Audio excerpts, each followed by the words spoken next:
Social Distance Sports returns, the most responsible sportscast in the country, if not the world. Back at you, keeping our social distance. John Lewis is at home. Tom Lane's at home. We'll hear from them shortly.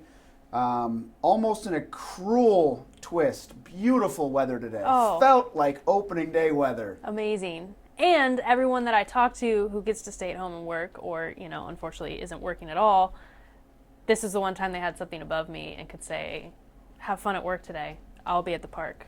And we could not watch any baseball, of course. I believe MLB had all kinds of games they were playing on different platforms, calling it opening day at home, which just sounds depressing to me. I know our Rick Bozich was super depressed about not being able to watch the White Sox. And it was also a gut punch to some U of L baseball players who we spoke to today via web video press conferencing. They said it was kind of just another reminder about how their season ended. And they said that was a super emotional time for the team, a team that they truly believed they were going to Omaha and had a chance to win the entire College World Series. Of course, season canceled after just about a month. And so there's a lot of guys on this team wondering what their status is for the draft. A lot of guys were hoping that they could have played themselves higher into the draft, and now are wondering when the draft's going to be, where they stand with scouts.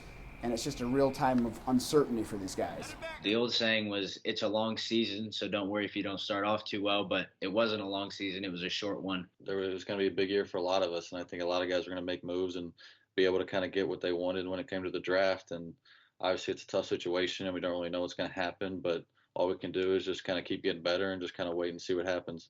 Indiana State High School basketball tournament is canceled. We were looking forward to seeing what Silver Creek could do. The defending champions were the favorites to win it again, and we don't know what would have happened, but they're certainly on course for a potential three-peat with the talent they have coming back next year, and that talent includes what we now know as the Gatorade Player of the Year. Trey Kaufman, Jr. at Silver Creek, had a really, really good season. He's been on the radar of a lot of major colleges, especially major colleges in the area. Yeah, Louisville, Indiana, Purdue, all in the mix for this guy. He hasn't committed yet. I think he's going to go through the recruiting process and get all that done and out of the way. So he hasn't made a commitment yet, but he's definitely sought after. Averaged a double-double, nearly 26 points, 10 rebounds, and I spoke to him a little bit about just this whole recruiting process and to be a sought-after four-star recruit. And he told me the moment when he realized he was kind of a big-time guy that a lot of people wanted at their school. There was like a certain date where coaches could actually call you, or like me personally. Coaches are calling at 12 in the morning, that day, because that day was the first time they could contact me. So I got like 15 phone calls that day from different colleges. I think at that point I was like, wow, I cannot believe I'm getting so much attention from different colleges.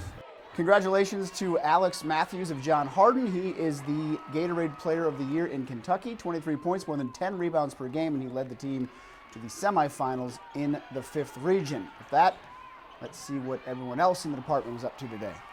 Louisville City should have been 9 games into the season right now, but the USL put the season on hold after that March 7th opener at North Carolina. I was out at Lynn Family Stadium today and saw some construction crews finishing up work on Lou City's new home out there. Now, inside, head coach John Hackworth told me they're doing all they can to keep the coronavirus from spreading. Coaches and staff, they are not allowed to be in the same areas at the same time, and the USL has already put a moratorium on practices until at least April 6th. For right now, that's the number that was set a week ago, and depending on how things happen here, that date could be pushed back. And just looking at the way things are going across our country right now, I think that date probably will be pushed back. Hackworth believes the season will eventually get underway and that all the games will be played either by stretching the season into November or possibly playing a Wednesday, Saturday, Wednesday kind of schedule. And he says his team is actually built for that. He explains that on a story that I have up right now on WDRB.com. I'm John Lewis, WDRB Sports. I talked today with Mike Thomas, the PGA teaching professional who is down in Florida.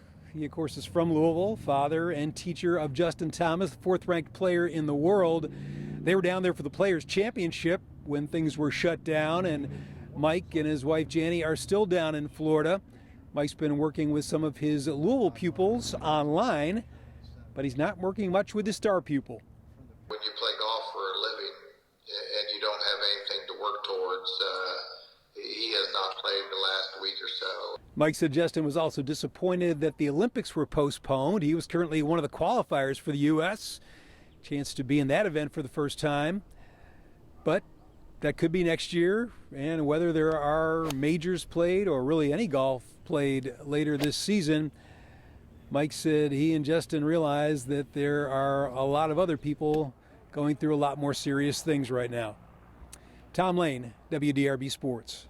Plenty to read on our website at WDRB.com. Right now, Rick Bozich has an article up on the 37th anniversary of the Dream Game, where he reminisces with former player Milt Wagner. NCAA revenue distribution starting to come out, and as we expected, going to be far less to member schools after the loss at the NCAA tournament. Some of that information is coming out. Eric Crawford has an article up on WDRB.com right now that you can read, as well as some other stuff that, in East wrote, I wrote. Please go watch it and subscribe to our YouTube channel if you like the Social Distance Sportscast, because we want to keep doing it until things kind of start getting normal. And speaking of that, we're now one day closer to the games returning.